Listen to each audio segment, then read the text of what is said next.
మనల్ని ఎంత హింసించి మన కష్టాన్ని దోచుకుంటున్నారు. ప్రతివాడిని వాడి పైవాడు దోచుకుంటాడు. మనల్ని దొర దోచుకుంటే దొరని గోల్కొండ నవాబు దోచుకుంటాడు. ఆ నవాబును ఢిల్లీలో ఉండే మొఘల్ చక్రవర్తి.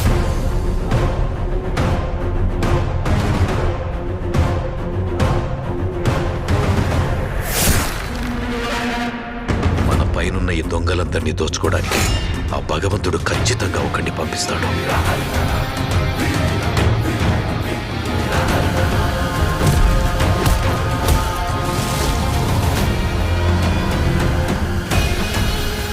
వాడొచ్చి దొంగ దొరలందరి లెక్కలు సరిచేస్తాడు.